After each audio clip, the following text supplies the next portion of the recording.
Have you heard about Global Poker? Global Poker is the fastest growing card room in the US today, and it's available online at globalpoker.com. Global Poker is a social poker site that offers safe and secure cash-out options by using their unique and patented sweepstakes model.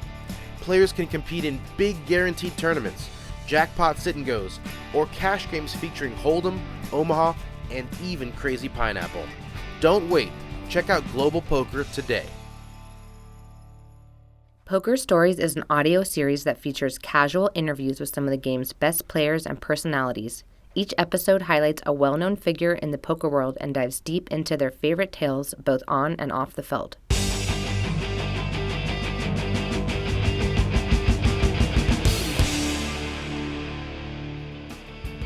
Hello and welcome to Poker Stories, a podcast brought to you by Card Player, the Poker Authority, and hosted by me, Julio Rodriguez.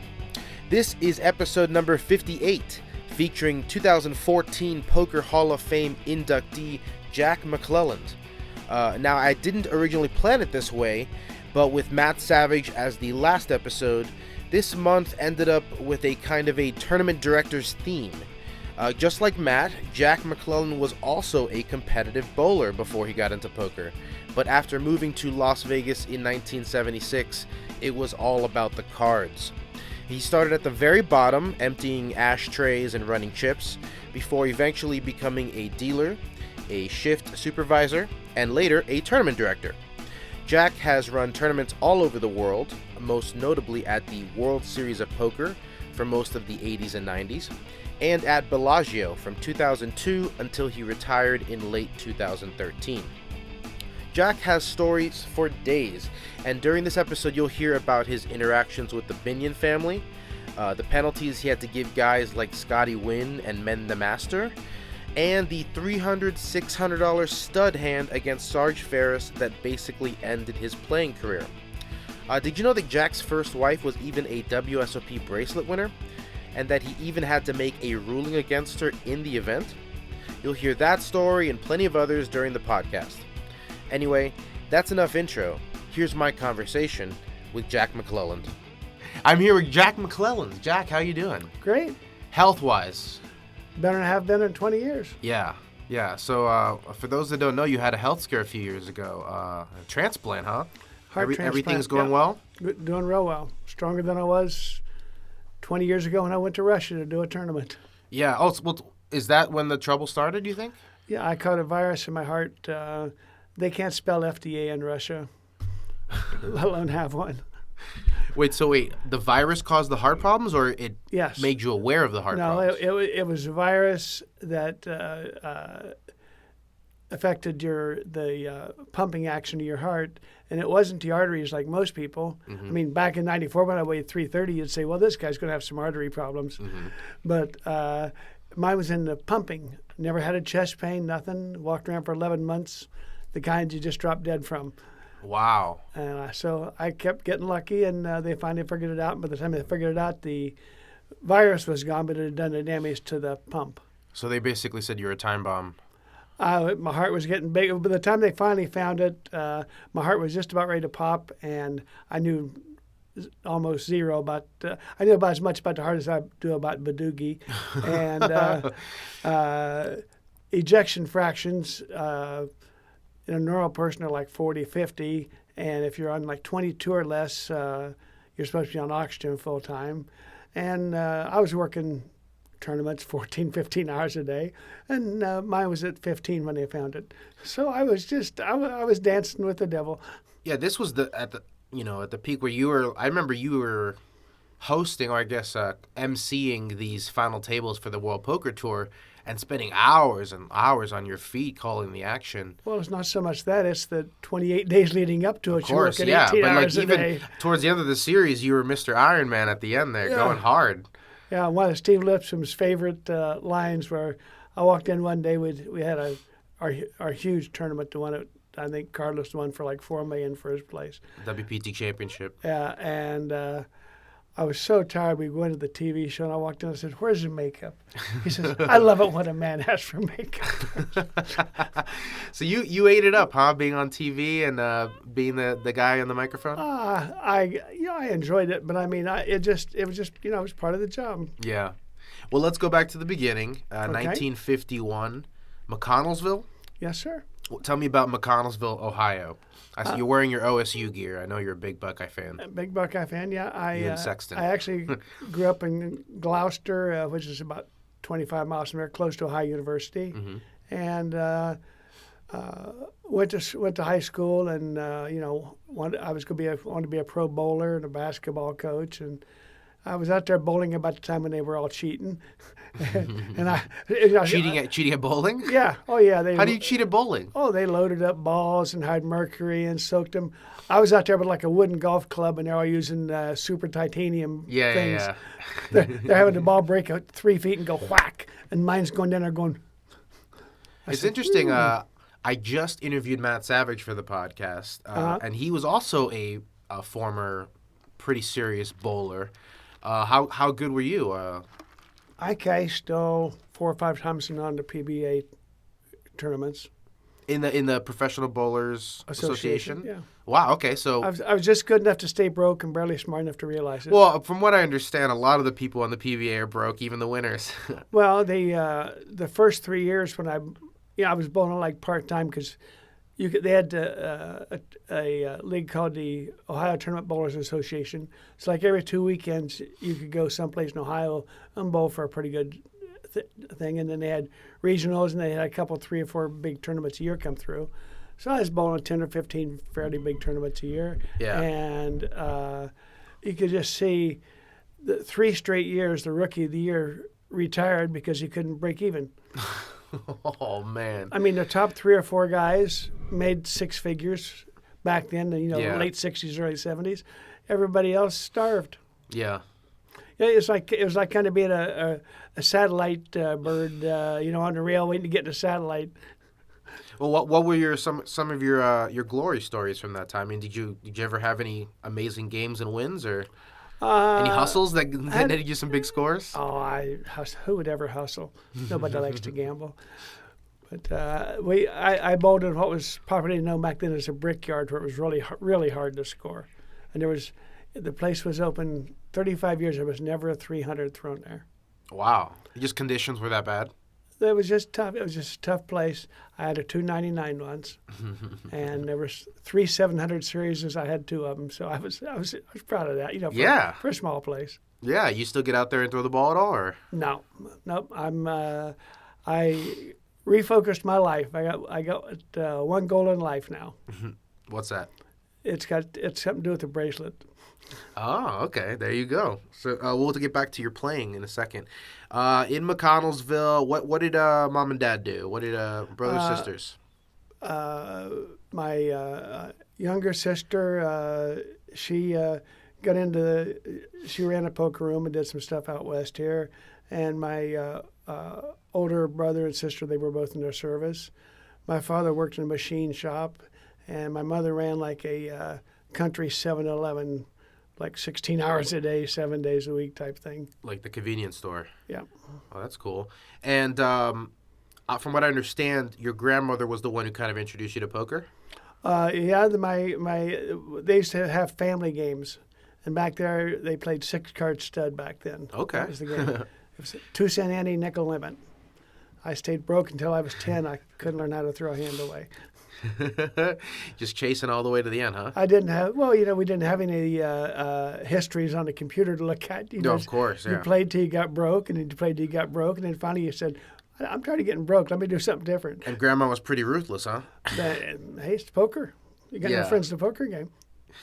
So, you're playing, you're bowling kind of semi-professionally. What was the goal at that point? Like, was school ever an option? Did you want to go? I wanted to be a basketball coach. I loved history. I majored in history and education, and I was working for the high school basketball coach. During while I was going to school, and after about 3 years, I said, "No, you really got to love this job because you get about 50 cents an hour." And I said, let me rethink this. I don't think that's what I want to do. It seemed like your first two choices in the athletics world weren't very lucrative. Yeah. So what were you doing? Well, my mother, we sold our store. My mother had emphysema, so she was in kind of bad shape. So we decided to come to Las Vegas back in '76. Oh, just because of dry climate? Yeah. And she went for 5 more years, which was probably about 4 more than she had lasted in Ohio because it was real humid and everything. Yeah. And I came out then, and poker was my interest. So I was looking for a poker dealing school, and there were no poker dealing schools. So what year was this? 76. So 1976, you kind of follow your mom out here to take care of her. She came with me. Mm-hmm. And everything we had was in the car, including 6 bowling balls. You were in what, mid-20s around that time? 25. And what's a 25-year-old get up to in Vegas? Well, I was looking. Did you have a gambling bug in you at all? Oh, I love to play poker. I mean, I used to run poker games in high school and college back home and go to other people's games and stuff. You were a tournament director back in high school? No, just poker. Just play poker. Yeah. And tournaments is the competition. I love you love the competition. That's that's what I liked about the tournaments. And so I come out and I'm looking to deal poker, and there's no way to learn. I mean, I knew how to deal, but not the casino way. So I went to a blackjack school, which back then was a real joke because they would the first day of the class they'd pick like the 2 prettiest girls they were going to hire, and maybe they'll go take one other guy as a break-in, and then they just try to bore you to death for 6 weeks or until you quit, which I did after about 2 weeks. Oh, I see. So this was all like an audition that you never had a chance at. It was like a scam, yeah. So did you learn anything? Yeah, I learned not to go to blackjack school. And out where Arizona Charlie's is now, Don Johnson, who was a wonderful guy, the Kokomo kid, he was a multiple PBA champion. He was a pro out there. And I was out there practicing because he'd always give the guys that had the PBA cards, a little break on the rates and everything. And they had pot games and all that kind of stuff. And I'm bowling one night with a guy. I said, I really want to get into poker, but I don't know, don't know anybody. Mm-hmm. He said, well, I work at the Sahara. He says, my boss likes it if you play. He says, do you play? I said, yeah, I love to play. And I mean, it was a tough game back then. They took a straight 10% rake, no max. Wow, that's tough to beat. And so he said, yeah, well, the boss comes in about 9 in the morning, and then he leaves about 3, then comes back after dinner. So I went down. The boss would get there at 9 in the morning. I'd be sitting there playing. He'd leave. I'd go home. Before he'd come back, I was sitting there playing. So about every 3 days, I'd pester him for a job. So after about 2 weeks, he got tired of me pestering him, and he'd give me a job for $18 a day. Wow, $18 a day, huh? Now, what were you doing at that time? I got to learn how to empty ashtrays and run down setups, and got to learn the marvelous game of Pangini. Mm-hmm. This is at the Sahara, huh? Yeah. How big was the room at the time? They had 8 poker tables and I think 6 pan tables. Mm-hmm. And were you playing at the same time as like a kind of house player? Well, they had what they called prop players. I mean, if you were a prop player, you just paid on house money, but you weren't allowed to play. All you could do was just sit there and take up a spot. Take up a spot, but you could play your own money if you wanted to. Mm-hmm. So, after about a week of playing my own money on short games on Graveyard, I said, this ain't working out too good. So I went and learned how to deal, and you had to deal then for about 2 years before you became a full-time dealer. They called you a shill dealer. I never made it. You couldn't last the 2 years, huh? No, after 6 months, I became a shift boss. And then... well, what was your impression of being in the box? I was good. I got real good. Mm-hmm. The faster you deal, the better you deal, the more money you make. Plus, there was a lot of heat back there because the Sahara had the high-limit games. So... you either got good or you got out. Yeah. that was basically your two options. Who was the group of people playing back then? I mean, were you seeing some of the legends? 30-60 was the big game. Eric Drake, Danny Robinson, Chip Reese, Puggy Pearson, Filthy Frenchie. It was the biggest game in town at that time. Stud, huh? Mm-hmm. And, at what point did they say, hey, Jack, can you run a tournament for us? Well, actually, I thought I was going to be there all my life. I mean, I worked there for 4 years. As a shift supervisor? Yeah, I was running a shift supervisor, and then they didn't pay you much, but they let you make money with comps and different things like that. Well, now Del Webb died, who ran the whole thing, and the new people come in, which is like a corporate type thing, and they saw that out in the, I think it was the Baccarat pit and some of the places they were doing some shenanigans, and they said, okay, nobody can take any tips anymore. So now you're working for $80 a day, and you couldn't make any payments. After about 2 weeks, this ain't working, so I quit. So then I was just playing. It's a common theme. You're going where the money is, huh? Yeah, if you can't pay, if you're working every day and you can't pay the bills. Yeah. I mean, the dealers are making 4 times as much as you were at that point. You're the boss.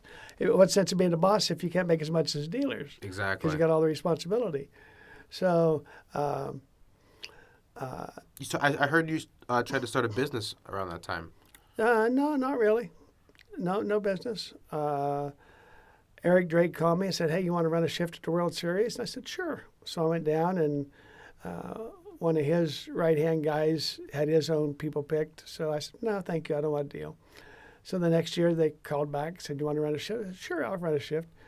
And so the same thing happened. So I said, okay, forget about it. So then they call me back and say, well, hey, we have 2 satellite tables. You can run the satellites if you want to. I said, no, I don't think so. They called me next day. Well, they got rid of this one shift, boss. You want to run day shift? I said, sure. So I ran day shift, and the guy that was doing the tournaments for Eric was more of a host, great host. I mean, he got people in. But yeah, from what I understand, Eric wasn't the tournament director; he was the director. Well, he was the tournament. He was technically called the tournament director, but he was basically the host. Mm-hmm. He kept the ball rolling. He got the whales in that did other things besides play poker and stuff like that. And obviously, he's credited with inventing satellites. He started out at the Golden Nugget. What they would do is they would have everybody put up $1,000 and play a one-table satellite for a seat in the 10,000. Yeah.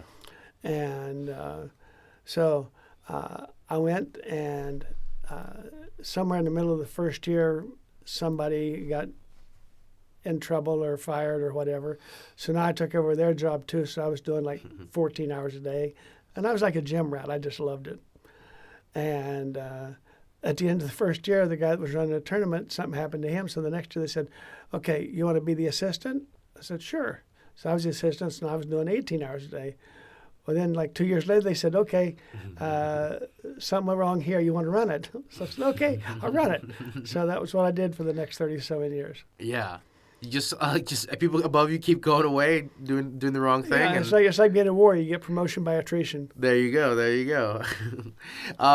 What were some of the early challenges going on back then? Because from what I understand, the TDA didn't exist, so there wasn't standardized rules. And I was the TDA. Yeah. Basically, it was. I started out saying shuffle up and based, deal. right? I started out saying shuffle up and deal, mm-hmm. and I had a few characters to deal with. Johnny Moss, Stu Ungar, the Mob, Eddie. And so I just did what I felt was right and kept on doing it. And after a while, they said, okay, they respected you. Mm-hmm. Now, like if you ever got into them, borrowed money from them or did something, it was just all over. I mean, as far as I know, basically 2 guys made it 40 years in the business, Doug Dalton and myself. Yep. And Doug had a hip put on him one time, which Chip and Doyle had to go to Binion to get taken off, I think, back in the day. But we made it and survived. And then Doug went to California when they opened up over there to run the big card rooms. He was always a cash game guy, and I always loved the tournaments.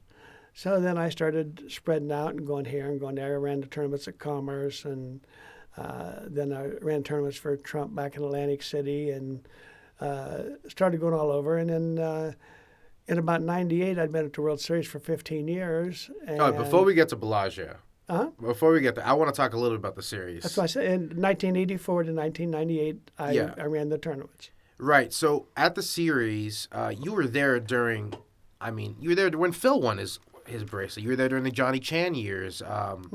What stands out for you as far as memories go, being on that tournament floor? Well, like I say, you had to control everything, but you had to slap them on the wrist, but give them a little sugar because they had to keep coming back, otherwise you didn't have any customers. That's right. And we didn't have any penalties or anything back then. We had to come up with that system because I lost more sleep than they did, because since I was a player, I understood about, this isn't life or death. This is much more serious. This is all the money in the world. I got into a satellite. So I'd try to cut them slack. And then the two words I used most were I understand. Yes, player, I understand this dealer's, completely out of line. I'll take care of it. Yes, dealer, I know this player's a real piece of whatever. I'll take care of it. I understand that you're frustrated right now, but you broke the rules. And then I would diffuse the situation and go on. Mm-hmm. And that was kind. And then the harder it got, the better I worked, and that was my strength. When it was slow, I might make 20 mistakes a day. When we were hopping and popping, just never make one. Yeah, you're in the zone. Yeah. There was obviously some troublemakers back in the day. Matt says when he took over the series, he had to go to like Menwin and John Benetti and just say, "Hey, listen, guys, we're not going to be acting like this anymore." I'd already been there. Yeah, exactly.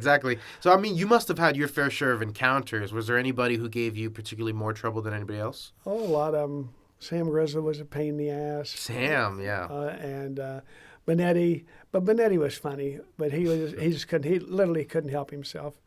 And Men's was a really good guy, and Scotty and those guys, but they're so small, and when they'd get to like close to the money, yeah, in stature, body weight.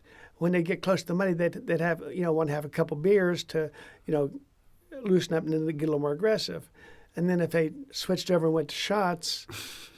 It was just, the testosterone's bouncing off the ceiling. Yeah. And I know once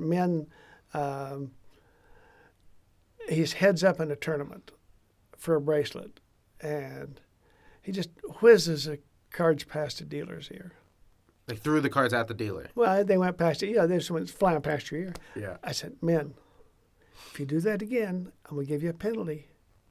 Do you understand?" And he's heads up for a bracelet. And he says, "Yes," and he had the chip lead. He says, "Yeah, I understand." 5 minutes later, so he got 20 minutes at the time. When he got back, he was behind, and he lost. I come down the next morning. I went and told the girls, said, "Don't let him. He's done. He can't play more tournaments till he talks to me." Put your foot down. Zero tolerance. Well, it wasn't zero. It was about 98% tolerance. Anyhow.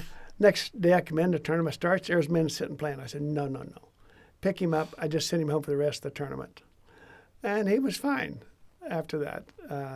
But Scotty's a good friend of mine, great guy too. But after I was running the tournaments at Bellagio, I had a tournament going on during the World Series over at Bellagio. Mm-hmm. And then afterwards, I was up in Oregon fishing with my fishing guide. And after the World Series, we had like a $10,000 buy-in at Bellagio. Mm-hmm. And Scotty came, and I remember right at the end of the first day, he got out of line. So I said, okay. So the players all come up screaming, "I gave him a penalty." I said, "Okay, I'll give him a penalty." So I called him out and I said, "Scotty, I got to give you a penalty tomorrow." He says, "I understand." I said, "Just save yourself a little face. I'll put a clock on the table. I'll tell you where you're sitting. Just show up like 30 minutes late. The clock will be gone. Nobody will know anything. But the player, you'll have taken your penalty." He says, "No problem." So about, 20 minutes after the tournament starts, we pick the clock up. About 10 minutes later, Scotty comes in, just sits down, hangs, and everything was cool. So about a week later, I'm up in Oregon, and I'm fishing with my guy, and he says, "Did you see the World Series the other night?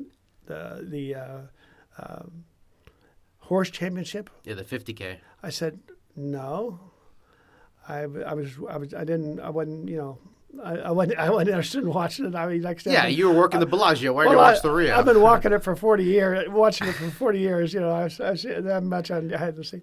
He says, "You wouldn't believe what happened." I said, "Well, who won, or who was at the table?" So they told me who was at the table. So I started out. I said, "Well, this happened, and then this happened, and then this happened. He got out of line, and they didn't do anything. And then this happened. He got out of line. They didn't do anything. And then this happened." He says, "You watched it."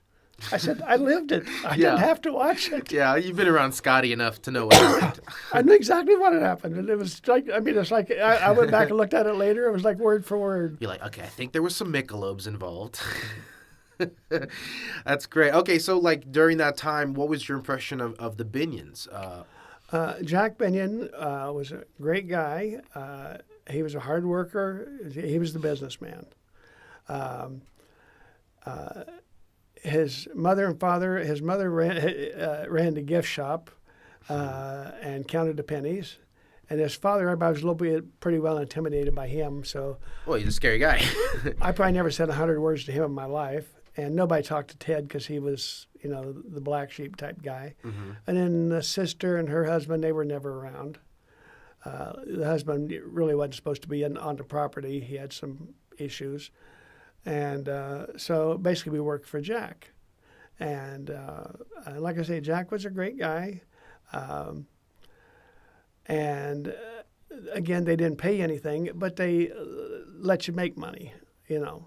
So everything went along pretty good. And I remember back in 2014 when we had the Hall of Fame dinner, and you know, you're trying to remember some funny stories to tell and stuff like that. So, and I didn't want to embarrass myself and break down or nothing. So I took like a month. I wrote a speech and I rehearsed it and over and over. So, and this book about Binion just came out, and some of the stuff in it I thought was a little fictional. But anyhow, you know, it was interesting. You know, if you were a non-poker player, it was really interesting. Yeah. No, the Binion family has got some stories. For sure. Yeah. I've seen some of the stories. But anyhow,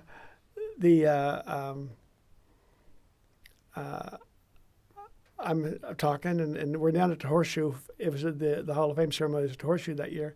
So I said, you know, this reminds me of the last time I spoke to Benny Binion, and my wife knew what I was going to say. So she looks over at Jack. He's sitting over with Doyle and Lown, those guys. He goes like this, puts his hand over his face. Oh, my God, what's he going to say now? I said, and 100% true. I said, the last time I spoke with Benny, it was at the World Series that we were coming down from the steakhouse from a dinner break. And partway down from the steakhouse, on the elevator, here steps Benny. You know, he's got his cowboy hat on. He's got that stony glare. I mean, you know, just ice your veins if you were a poker player. And he looks at me. He says, "Young man," says, "how long y'all been working for us?" I said, "Oh, 7 or 8 years, Mr. Binion." He says, "Well, you must be doing a good job, otherwise I would have ran your ass off down the road." 100%. And she looked over and Jack just cracked up. I mean, just 100% true. I mean, if you read the thing, that's just how they did business. You spent 7 or 8 years avoiding that guy. He just walks under your elevator. Yeah, ain't no getting away. Yeah. But Jack was good, and he understood the appeal of the series. Oh, yeah. Yeah. In 1994, the 25th anniversary of the World Series, the silver anniversary, we wanted to get some sponsors. Everybody loved to watch poker on TV, and you couldn't have the players put up $10,000 and have it last for 2 hours, and you couldn't have somebody sit there and watch it for 4 days. And ESPN used to come in, and they'd be there for the last day, and whether it took 6 hours, 14 hours, 22 hours, however long it took, and they'd make literally a 40-minute show out of it with commercials and teaching and all that. Yeah. So they'd show the people getting broke and like a couple of the superstars getting broke, and that was it. That's all they had time for. Yeah. And it might be on May the 4th at 3 a.m. or August, and nobody knew. You know, it was terrible. And Jim Albrecht was a genius as far as the business part of it and really figuring things out. And busted his butt for 4 years to get us sponsors. We ended up, I think, getting a couple of TVs, and we got Mountain Valley Water. We used to bring the money out in the Mountain Valley Water box and dump it on the table. We got them to sponsor the cardboard box. Yeah, the cardboard. That's exactly right. And I love the cardboard box tradition. I don't know why. I mean, I understand the money is more significant now, and it doesn't fit in a cardboard box. But I loved seeing the old footage of them bringing it out in the cardboard. Oh yeah, it was something. And so, anyhow. The catch for the 25th silver anniversary was you get your weight in silver. Well, all of us knew, just as lucky as Jack Binion is, it's either going to be a woman win it this year, or it's going to be one of the little Asian guys who weigh about 60 pounds. Oh, you're talking about the silver anniversary, the Russ Hamilton year. So, at that point, I was a fairly big guy. I weighed 330 with a 60-inch waist. So, this is look. I met you in 2006 or 7. I never thought you were a big guy ever in your whole life. Look at some of the ESPN classics. look at the silver anniversary. Or you ever watch Rounders? I have seen Rounders. Right in the middle of Rounders, I'm in it. Oh, really? The heads up. Between Eric Johnny Chan and Eric. And Johnny, yeah. I had a red corduroy jacket on. I looked about wide as 2 tables. Glasses, beard. Wow. I had the wire wrapped around my neck, and I was announcing the last hand. That's crazy. You know what? I knew you were the TD at the time, and I knew you were there, but my brain never saw that person and connected it as you. That's crazy. So now you're 330. So I'm 330 now. There's was Russ and a couple other guys, and they decide that we need somebody to stand on the other side of the scales, to weigh they wanted to weigh 300 pounds, just then they could take off or whatever. So I stood on the other side of the scales and dealt with it. Now the same year they put Jack Keller into the Hall of Fame. One of the dumber things they did was they announced it right before the tournament started. Poor Jack never had a chance. He was probably out in an hour. He was so shocked. Yeah. And now Russ went on and won it, and he weighed about 330. Wow. So it was just like everybody knew it was going to be like Jennifer Harmon or somebody like that won it. But of course, one of the biggest guys in the room takes it down. Exactly. There were rumors he was stuffing his pockets before he got on that scale. I don't think he had any room to stuff his pockets. I want to talk a little bit. A lot of people don't know this. Your first wife was a poker player. Yes. Did you meet her in the card room, or did she get you into poker? She was at the Sahara. We were both from Ohio, strangely enough. And my mother was sick, and her husband was real sick. And she loved to play, and I was working in the poker room. And then she started working there part-time just for something extra to do. Mm-hmm. And then her husband passed away. And then about the same time, my mother was real sick, and then she passed away. And we were just kind of meant to be together. Poker was our thing. Yeah. And she was good. In 1989, she won the ladies' bracelet. Same year Phil won. And it was so fun because the year before was the year that Johnny Chan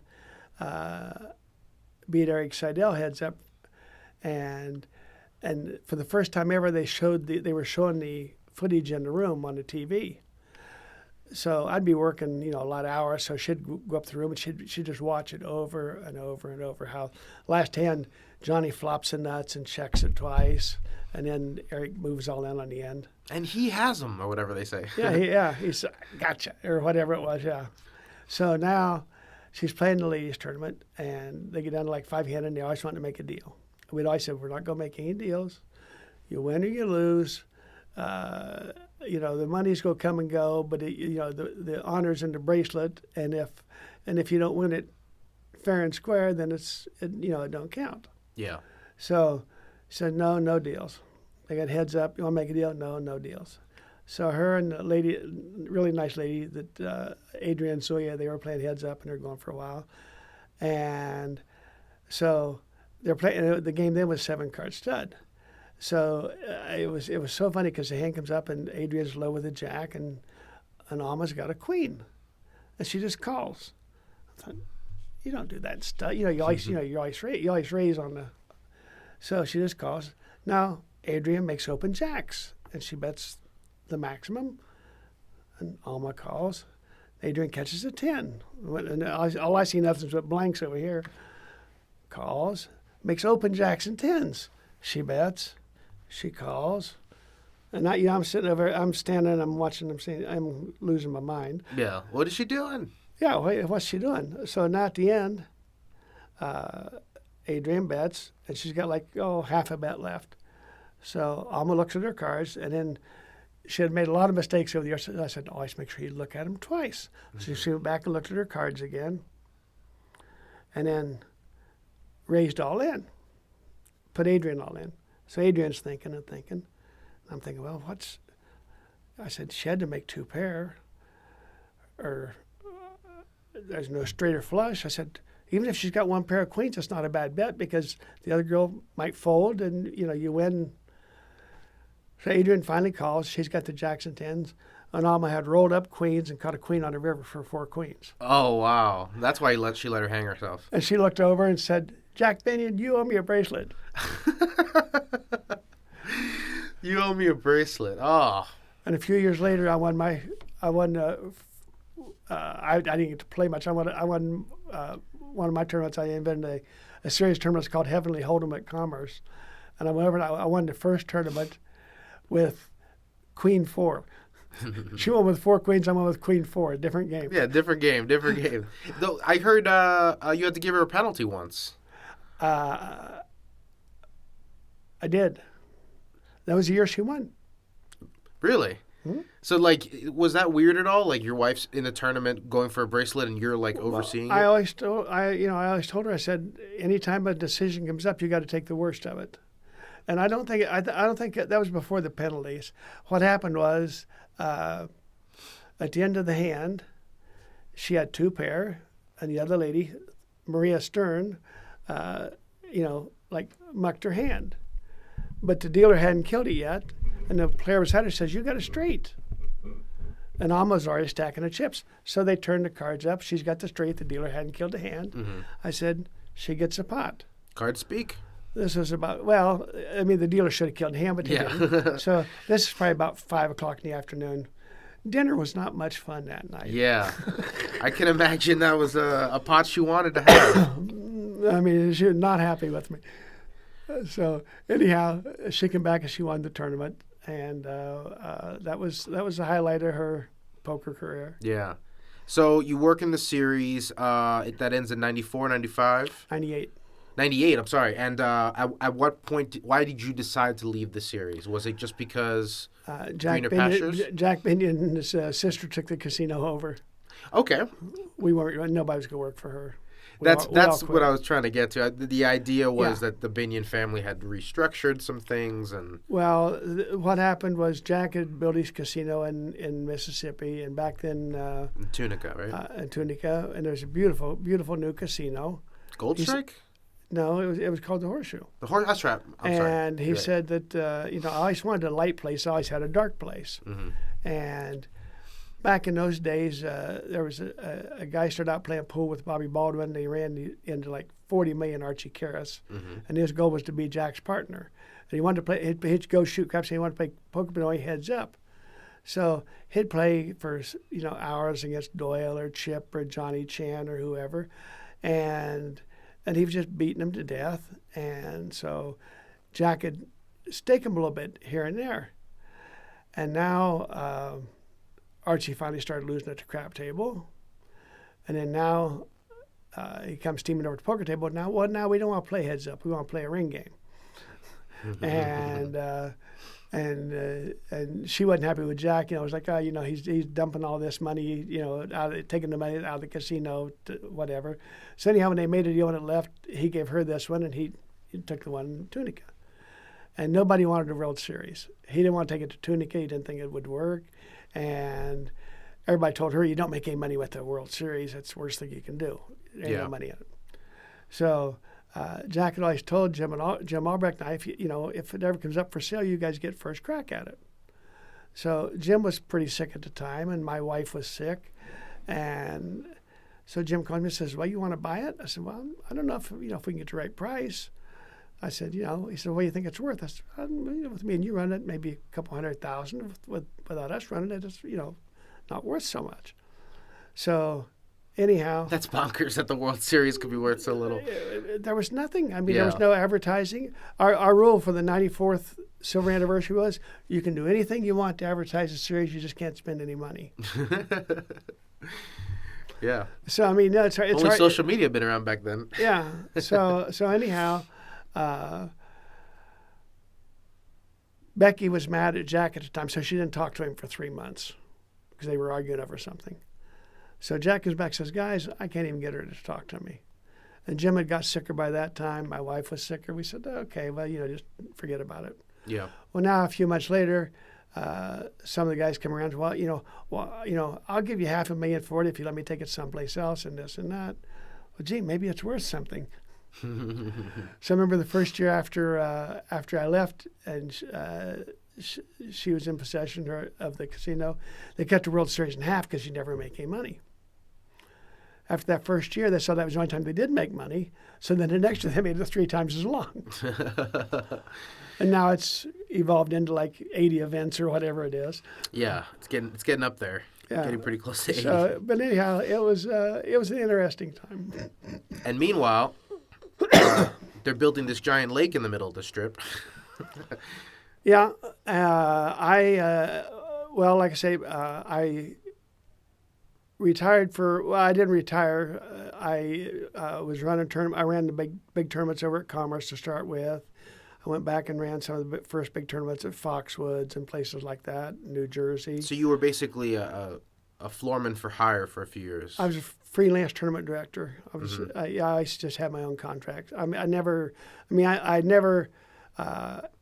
actually, unless somebody from a foreign country had said I never ever had a contract. Yeah. What I always felt was, I'll do my job. If you don't like my job, I don't want to be here. Yeah. You don't have to fire me. Just say, we don't want you anymore. You're gone. We also got to see the world, though. I mean, you went to a lot of different destinations. Only got one I wish I hadn't went to. Which one was that one? St. Petersburg, Russia. Well, the one that got you sick. Yeah, that makes sense. I thought you were going to give me a bad weather story. Yeah, bad health is much worse. Yeah. And I remember being, I did a couple of Aruba stops with you. I remember a fun Turks and Caicos stop that probably wasn't as fun for you. They weren't prepared for the World Poker Tour, and their casino was on the other end of the island, which was kind of weird, so they couldn't make any money. Mm-hmm. And it was hard for people to get there. I mean, it's not the easiest place to get to, and then it's not a lot of amenities at that time. Yeah. So I mean, it was a tough outing, but yeah, I ran tournaments. I did the first live tournament on the Isle of Man, and did the first live heads-up tournament in Vienna, Austria, and did the first live team tournament out of Russia, and the last time live team tournament out of, and traveled all over quite a bit. Yeah, had a lot of fun. And Bellagio comes calling. Bellagio, Doug and I, we started out together in '76 at the Sahara. This is Doug Dalton. Doug Dalton, yes. And he came and he says, why don't you come down and be a poker host? I said, I don't want to play high limit and be poker host. I run tournaments. He says, well, come down. He says, we'll run one tournament a month for like 3 days. I'll hire you as a host. You can play the rest of the time. I said, okay. So he said, well, when can you start? Why don't you start September the 1st? I said, all right. And then I came back a week later. I said, Doug, I already made a deal to run a tournament at the Four Queens, and it's not over with till like September the 15th, and I don't feel right taking money from both places. Yeah. I'm not very smart. Anyhow, September the 11th happened to be 9/11. Oh, wow. Yeah, it was that year. So now there was a hiring freeze for 6 months. Yeah. So now, in the meantime, I'd went and did the heads-up tournament in Vienna, the team tournament in Russia, and the live tournament on the Isle of Man. So I could see how the table cams worked, and especially the one in Vienna. It was 2 college kids with tables about like this, with the little lipstick cameras. And we did it on a Sunday night, and Thursday's Thanksgiving. Yeah. 4 days later, they turned it over, and it was on Fox Sports West. That fast. And it was taking ESPN 10 months. To put together a 40-minute clip show, yeah. Yeah. So I went to Bellagio for a whole 2 weeks, and here comes Steve Lipscomb and Mike Sexton. We want to do this poker tour. And so they talk and this and that. So they leave, and Doug says, "What do you think?" I says, "Will it work?" I said, "Yeah, it'll work. You know, I seen the excitement over in London and different places like that." He says, and Doug was the master politician of poker. So, like a good politician, the first thing you do is see CYA, right? He says, "Let's go see Bobby." Yeah, you got to ask Bobby. Bobby, yeah, let's go talk to Bobby. So we go talk to Bobby. Bobby Baldwin, for those who don't know. So Bobby Baldwin. So Bobby says, "Well," he says, "Do you think it'll work?" So Doug looks at me. Bobby looks at me. I said, "Yeah, it'll work." He says, "Well, go ahead and do it then." So now we're walking out the door, and Bobby says, "Well, how much do they want?" So we told him. He says, "Well, we're the Bellagio. Offer him half." So we offered him half, and they took it. You probably set the price for every casino moving forward. It's a lot higher now. So anyhow, we went back, and we're walking back to poker. And I thought, this might be the shortest job I've ever had if this don't work. Yeah, you're kind of all in on TV right off the bat. You know? And you hadn't even seen an episode yet. I mean, this wasn't like they were an episodes. Existing product and they were selling you on it. No. This was like, we have an idea. Yeah. But I could say, I've been, Jim Albrecht and I've been working on it for 20 years. We just couldn't get all the components together. Yeah. And so, needless to say, when the Discovery Channel came out the next March, it worked. And Travel Channel. And the Travel Channel, excuse me, Discovery. It might be on Discovery now. Who knows? It could be anywhere now. National Geographic. Yeah. But anyhow, and we hit like the perfect storm. The internet popped up, so people could sit back in Kansas, Tennessee, wherever, for $20 win a seat to the Bellagio or the World Series, and Moneymaker won, and it was the lottery mentality. We got to go buy a lottery ticket. The big prize is $2 million this week. Yeah.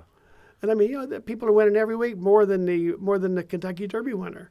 So I mean, it caught fire. Did you see a lot, like, what was the change like at Bellagio when that growth kicked in? Because I remember there's been a lot of changes at Bellagio. We used to play it over at the Fontana Lounge, overlooking the fountain.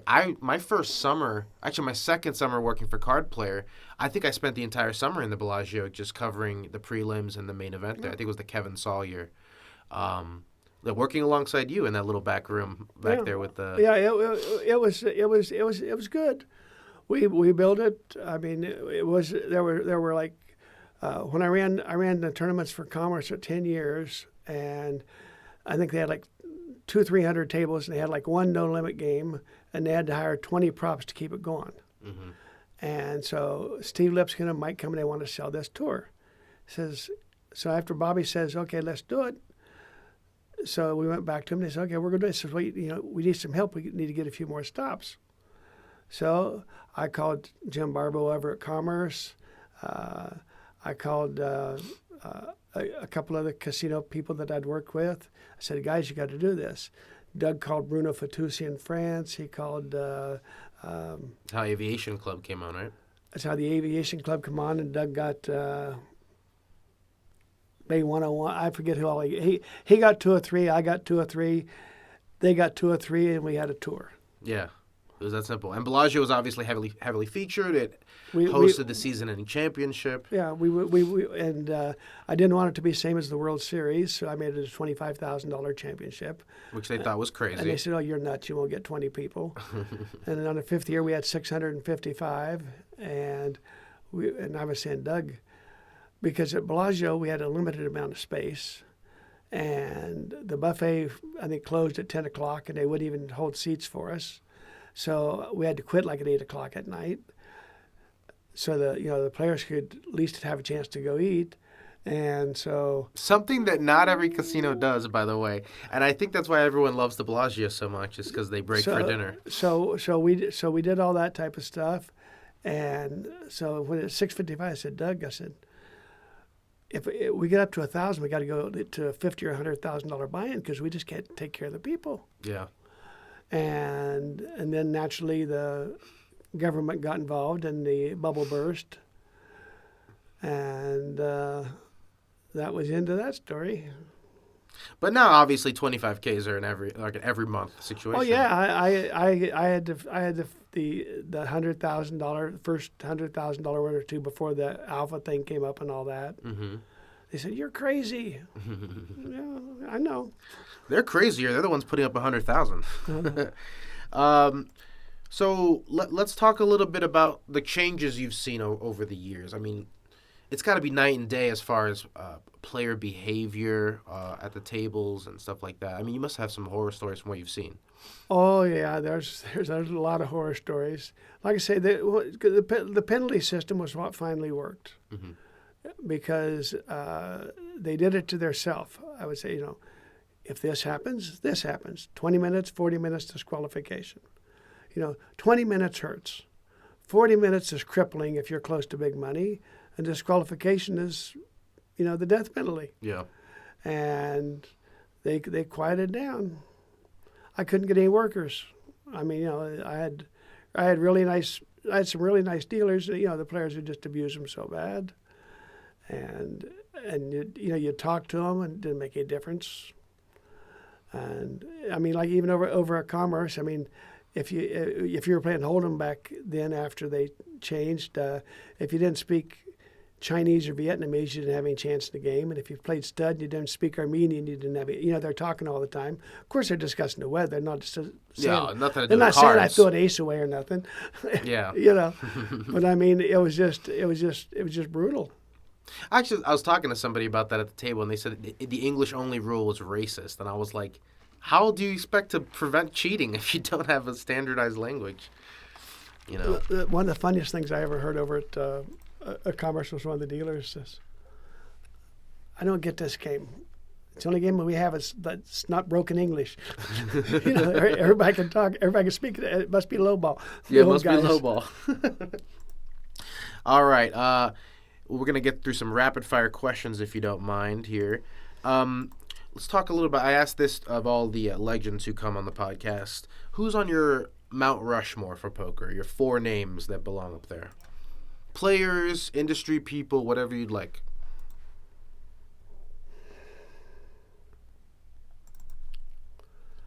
A lot of different people in a lot of different categories. It's kind of tough to pick your 4 favorite, huh? Well, as far as a cash game player, especially limit, Chip Reese was just the best. He mastered all that. He had all the and he was a good soft hustler. I mean, he had fun playing with him and stuff like that. No limit for endurance, longevity. I don't think anybody's ever going to keep up with Doyle.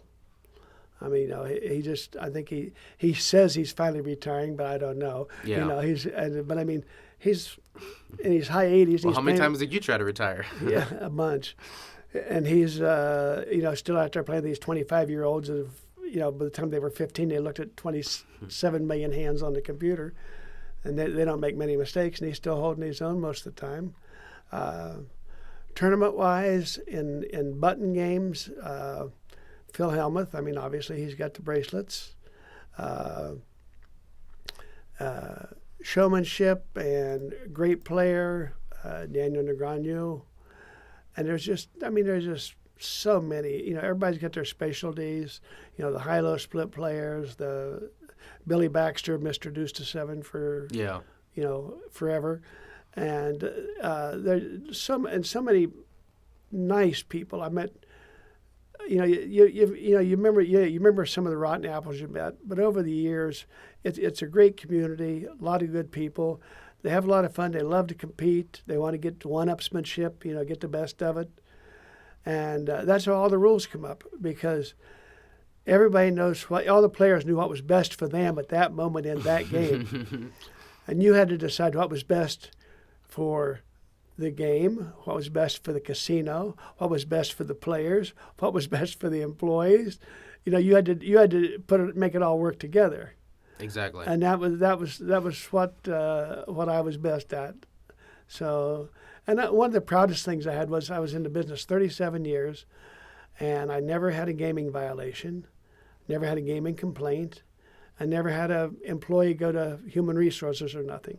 That's almost impossible. I mean, A year before I retired, I told my wife, I said, the world's getting crazy now. I said, all they would have to do is have 2 dealers go to HR and say, Jack sexually harassed me and I saw it. They wouldn't even ask you a question. You're just gone. exactly. I mean, well, that's just a testament to how much people loved you then, that never once did anything come up. And I didn't, it all worked out. So, and like I said, I tried to be fair, tried to be I tried to look at it from all different sides of the table. Yeah.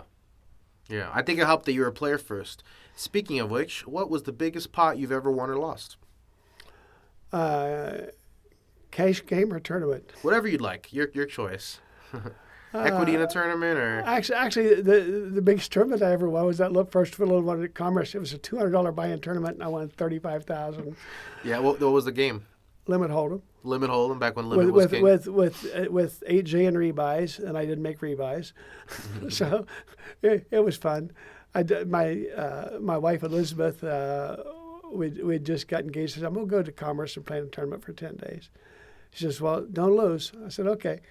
So I called like 8 o'clock the next morning. She says, what you been doing? I said, I've been playing. I said, how'd you do? I said, I did what you told me. I didn't lose. I was the only one who didn't lose. And biggest cash game I played 3 and 600 stud. Oh, you did get up there. Wow. And I played. I don't get your my late wife pumping. likes to play higher, but actually, what happened? We were up in Lake Tahoe. She was stuck, and we didn't have much money left. She says, "Go play in that game. Try to get me even." How did it work out? I said, and I took Chip's seat. Oh, wow. And he was going to a bigger game. He says, "Good luck. You might never look back." Larry Flint was in the game, and Sarge Ferris, and some different people. And I think I bought in. I think I had $4,500, which is a big buy-in for 3 and 600, right? It's not very many bets. No. So I got up and I had about. I think I had like 14,000, and I think we took like 20,000 on a trip with us. So I look down, I get a hand, and I got 3 rolled up kings. And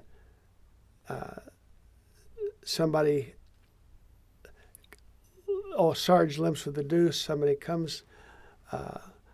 Larry was raising every hand, so I call, he raises. They call, I raise, he raises. You get them all stuck in the middle. We get them all in the middle. So turn card comes, Larry catches a four card straight. So he maxes it out again. So the 5th card comes. Board pair. 5th card comes. Nobody's looking too dangerous. And Larry makes a pair with his 4 card straight. So we jam it in again, 5 bets, I think it was. So it's like $3,000. And there's 3 of us to pot in, me and Larry and Sarge. On the 6th Street, Sarge makes open aces, cut 1 on 4 and 1 on 6. And he bets. And I'm sick. Yeah. And I call, and Larry calls. And on the end, Sarge bets. And I sweat, and I call, and Larry calls. And Sarge started out with deuce, jack, ace of diamonds, and made 3 aces. Oh. And it was like a $25,000, $30,000 pot. That's a good kick in the gut. Yeah, it was the going. It wasn't going to be the going home pot because I was going to keep playing because I was going to be on their money. But it was going to be it was going to be the one I might have been a player. Yeah. I mean, because that was what I always wanted to do. And then so we had a bad trip, but went home and I said, let me go look for a job. And I went back and started working again. Who knows what Started happens if you grinding. win that pot or if you fill up. If they'll grab it. Best player we've never heard of. So over the years, I'm sure there's plenty of people who've come and gone. There were great talents that maybe didn't get their proper due. We had a lot of hometown heroes. They would come and then make a big splash. They beat all their friends. And then, they'd come to Vegas and make a big splash. Mm-hmm. And then, Vegas is the greatest trap ever devised by man. If you got a leak, they get you, whether it's craps or blackjack or sports or girls or drugs or What about you? Did you have a leak? Huh? Did you ever have a leak? Oh, everybody's got leaks. And then everybody steams. Yeah. And what I used to try to coach. I said, what it is you keep records, and we have a law. The cardinal rule is the law of least steam. At the end of the year, the player that steams the least ends up with the most money in cash games. Yeah. Tournaments is it's a long term type thing. You have bigger swings. You might not cash for 3 years and make 4 final tables in a row. Yeah. I mean, it's cruel. But in cash, it's all about keeping an even keel. Keeping the keel and game selection and quitting when not getting crazy. But tournament players, one of the, and he doesn't play that much no limit. Maybe it probably does anymore some, but over the years it's cased hundreds and hundreds and hundreds of times in major tournaments. Is John Cernuto.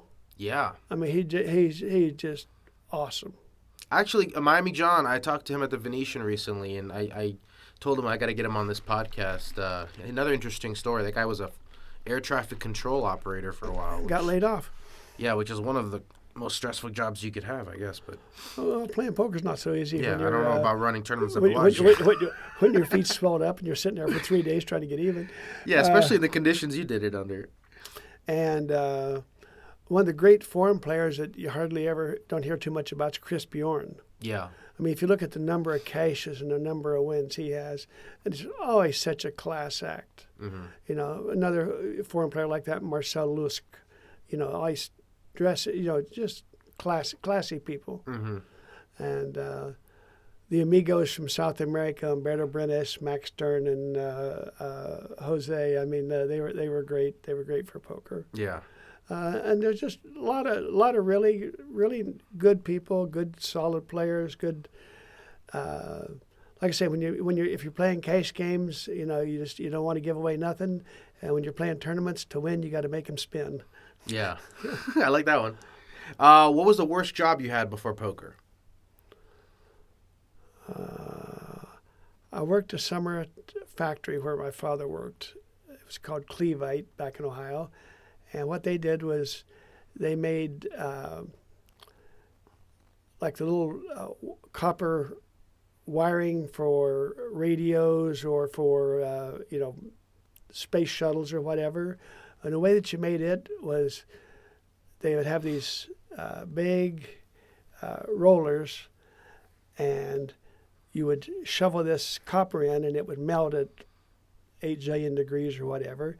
And then you had to monitor go through this acid solution, monitor how thick the copper was coming off of the thing.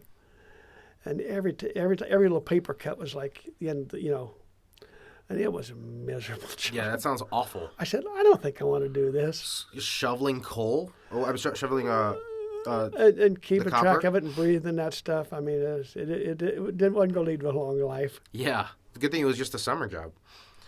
Poker's definitely better than that. If not for poker, what would you be doing? I mean, obviously this is more of a hobby question for you at this point, because I know you've been playing a lot lately. That was just my life.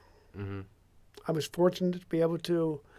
I was fortunate and talented enough to keep in the same field, doing the same thing, keeping people happy and making things work and making a profit for the casinos. And favorite tournament destination? I'm gonna take the U.S. off the board for you, since you have some allegiances there. Like, what about of the ones you traveled to or did abroad?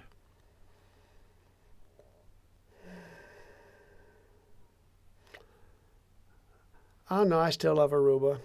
Yeah. Aruba was great. I had a lot of fun in Aruba. The Isle of Man was really different. But I mean, probably Aruba. Yeah. Well, I mean, we live in Vegas. We miss the beach. It makes sense. Are there any poker rules that should be altered or eliminated? I'm retired. That's probably one of the better answers I've got. I get no discussions, no arguments. I just go with the flow. Oh man, this is nothing that irks you about the game these days. Nothing you would change. What about as a player? As a player? Yeah. I go with the flow. I'm retired. I adapt. It's like the Marines. You adapt and adjust. Yeah. How do you feel about Big Blind Ante? That made its debut after you had retired. I had to adapt and adjust. Yeah. I like the old way, which is good, but the problem is, and not to belittle any of my fellow people in the field, most of the reason that it's so difficult is because the tournament people are too lazy to give the players enough chips. So you got, 8 black and 8 green and 8 You mean a physical number of chips? Yeah. Yeah.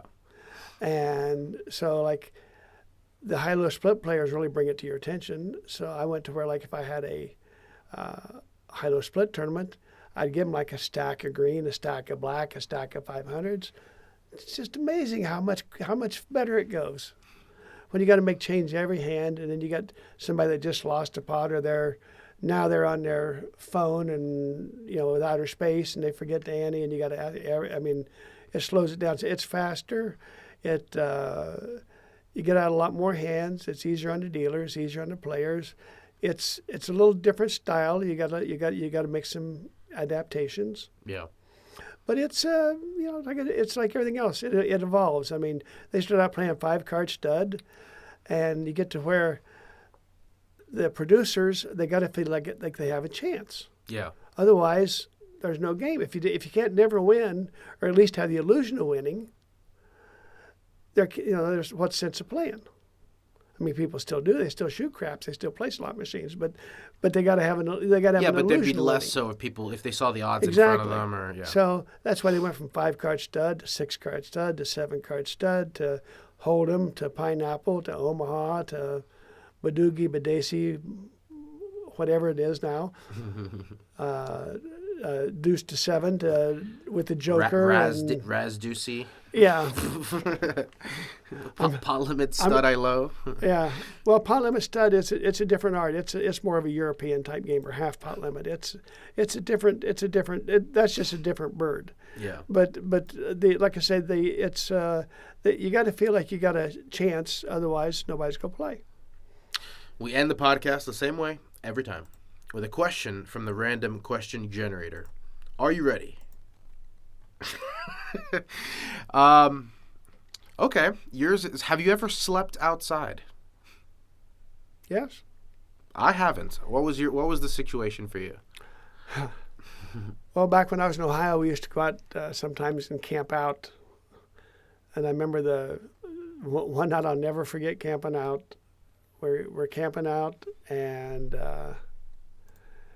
it was getting cold. For some reason, we were on a government type thing, and we were all freezing, so we tore up one of the picnic tables to build a fire with. And we're sitting there, fire listening to the radio, and that was the night that I think Bobby Kennedy got shot in California. Really? Yeah.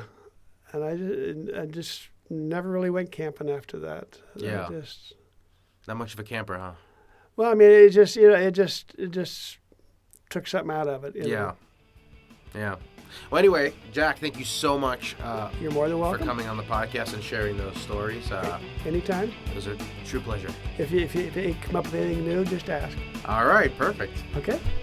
That's the show. Thank you once again to Jack for the stories. Now that his health is better, he's been playing some more cards, so be sure to look out for him at the poker tables right here in Las Vegas. If you like the show, please subscribe, and also leave us a rating and a review. If you do leave a review, let us know about it with an email to pokerstories@cardplayer.com, and you'll receive a free digital subscription to Card Player magazine. You can do it right now, actually, and it's much easier than you think. Just click on the library tab on your podcast app, then shows, and then Poker Stories. Scroll down to the bottom and leave your rating and review. That's it. That's all you got to do, and it helps us out a lot. Until next time, thanks for listening.